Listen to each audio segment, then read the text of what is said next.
Look well upon this face, for it is the last thing you shall see before the sea swallows you whole. I am Edward Teach, but the world calls me Blackbeard. I bring no laws and no mercy. I bring smoke, fire, and steel for any soul brave enough to cross my path. I did not spring from the depths of the ocean with a smoking beard. I was a privateer once, fighting for the crown, but when the peace came, I found I had no taste for honest work. In 1716, I joined the crew of Benjamin Hornigold in New Providence, the heart of the Republic of Pirates. Hornigold was my master in the craft of the black flag. He saw the devil in my eyes and the strength in my arms. He gave me command of a small sloop, and under his wing, I learned the most important lesson of the sea.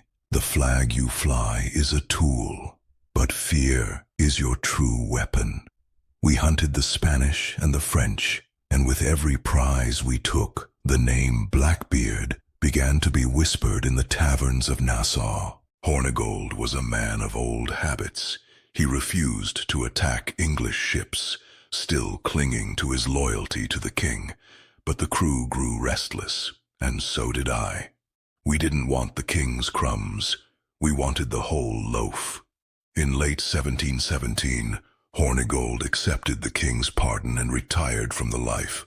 I did not. I took my ship and my men and sought a destiny that was darker and far more profitable. The true birth of my legend happened off the coast of St. Vincent. We spotted a massive French slave ship, La Concorde. She was a beauty, heavy with gold, silver, and human cargo. We took her with the ferocity of a shark. I did not just take the ship, I transformed her. I added 40 cannons and renamed her Queen Anne's Revenge. She became my floating fortress, my throne upon the waves. I realized then that a pirate captain must be a theater of shadows. I started weaving hemp into my beard and lighting slow-burning matches under my hat. To my enemies I was no longer a man. I was a demon rising from the smoke of hell. It was during this time that I met the most curious man on the sea, Stede de Bonnet, the gentleman pirate, a man of wealth who left his lands for the sea, yet knew nothing of it. I took him under my protection. I took his ship, the Revenge, and let him stay aboard as my guest, for even a devil like me finds amusement in the follies of men. By the end of 1717, the Caribbean knew my name. The governors trembled, and the merchants prayed. I had graduated from apprentice to king of the pirates, and the Golden Age was just beginning to burn. Listen close, for the tale of how I claimed my throne of oak and iron is written in smoke and blood. It was November 1717, off the coast of St. Vincent, when the devil himself delivered a gift into my hands. She was a French beauty named La Concorde, a massive frigate built for the slave trade, large, sturdy, and fast. I was still sailing alongside Benjamin Hornigold when we spotted her. She was weakened, her crew ravaged by scurvy and flux, but she still had teeth. We didn't just stumble upon her, we hunted her. After 2 broadsides that tore through her resolve, the French captain struck his colors. I looked at her lines, her broad deck, and her deep hold, and I saw not a merchantman, but a warship that could make the governors of the New World tremble. I didn't just take the ship. I stripped her of her past. I gave the Frenchmen a smaller sloop to find their way home, kept the strongest of their crew, and set to work. This was the birth of the Queen Anne's Revenge. She originally carried only 14 or 16 guns. That was not enough for Edward Thatch. I bored new portholes into her hull until she bristled with 40 cannons. I wanted her to speak with a voice of thunder that could be heard from leagues away. I fortified her decks, making her a floating citadel. I wanted every man who looked upon her through a spyglass to feel the cold hand of death on his shoulder. A ship is only as fearsome as its captain. It was aboard the Revenge that I perfected my mask. I began to wear the 6 slung pistols across my chest, and the lit matches tucked under my hat, trailing thick, black smoke around my face. I wanted the French, the English, and the Spanish to believe I was a demon summoned from the pits of hell. When the Queen Anne's Revenge flew my black banner, the skeleton piercing a heart with a spear, it wasn't just a ship anymore. It was a message. It told the world that the sea no longer belonged to kings, but to Blackbeard. By the time we left those waters, she was the most dangerous predator in the Caribbean. We didn't just sail, we haunted the waves. And with her under my feet, I knew I could bring even the proudest city to its knees. I listened to a tale of pure audacity. By May 1718, I was no longer a mere thief of the waves. I was a king of the coast. I took my flagship, the Queen Anne's Revenge, and 3 smaller sloops, and I did what no man dared. I laid siege to a city without firing a single shot into its walls. I brought my 4 ships to the mouth of Charleston Harbor in the province of South Carolina. I didn't hide in the coves. I sat my ships right in the shipping lane, a black noose around the city's throat. For 5 long days, nothing went in and nothing came out. I seized every vessel that tried to pass, 8 of them in total, including the Crowley, carrying some of the city's finest citizens. The governor and the merchants panicked.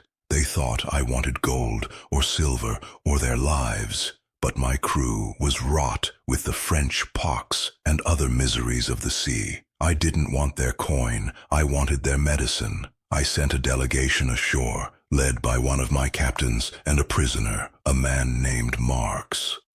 I told them plain, bring me a chest of medicines, worth no more than 300 or 400 pounds, or I shall send you the heads of every prisoner I hold, and burn every ship in the harbor to the waterline. The days dragged on, the sun beat down on the decks, and my men grew restless. The people of Charleston lived in terror, watching my black flags flutter in the breeze. I moved my ships closer to the town, my 40 cannons aimed at their steeples. 2 days passed, then 3. I was ready to paint the bay red with blood. It turns out my messengers had been delayed by a drinking bout and a capsized boat. But eventually, the chest arrived. It was a simple wooden box, filled with mercury and salves, but to my men, it was worth more than a holdful of Spanish doubloons. I am a man of my word, mostly. Once the chest was aboard the Revenge, I stripped the prisoners of their fine silks and gold lace, leaving them with nothing but their pride, and sent them back to the docks. I sailed away with my fleet, leaving Charleston trembling and humiliated. I had proven that a pirate with enough cannons and a cold heart could hold a whole colony hostage. It was the peak of my power, but even then, the shadows were closing in. Listen well, for my death was no mere whisper, but a hurricane of steel and gunpowder. By November 1718, I had retreated to my favorite lair at Ocracoke Inlet, believing I had bought my peace with the gold offered to the governor of North Carolina. But I was mistaken. The governor of Virginia, a man named Spotswood, sent his hounds after me. Here is how it all ended on the 22nd of November, told in the tongue of those who feared me. The sun rose on a cold morning, and there they were, 2 small sloops, the Jane and the Ranger, commanded by a pup named Robert Maynard. They had no cannons, only men and desperation. I was aboard the Adventure, and I had only a skeleton crew, for many of my devils were ashore, drowning their wits in rum. I didn't flee. I grabbed a bowl of liquor, drank to my enemies, and shouted across the water, "Damnation seize my soul if I give you quarters, or take any from you." I gave them a broadside that turned the deck of the Jane into a slaughterhouse. I saw men fall like wheat before the scythe. I thought I had won. I brought my ship alongside and ordered my men to board, throwing grenados, bottles filled with powder and shot into the smoke. I leaped onto Maynard's deck, my cutlass swinging, expecting to find only corpses. But the clever dog had hidden his men in the hold. They swarmed out like hornets from a nest. Maynard and I met in the center of the deck. I fired my pistol. It hit him, but didn't stop him. We locked swords, the steel screaming. My blade snapped against his guard, and as I stepped back to prime another pistol, a Highlander from his crew struck me from behind, slicing my neck. I fought on like a titan. I was shot, stabbed, and slashed, yet I kept standing. It took 5 pistol balls and 20 deep cuts with the sword to finally bring Edward Thatch to his knees. As I was cocking my last pistol to send one more soul to hell, the light finally faded. Maynard wasn't content with my life. He took my head and tied it to the bowsprit of his ship as a trophy, a grim warning to every man who dared to fly the black flag. They threw my headless body into the cold waters, and legend says it swam 3 times around the ship before it sank to the depths. I died as I lived, in a storm of fire, with blood on my hands and defiance in my soul. They may have taken my head, but they could never kill the terror of Blackbeard.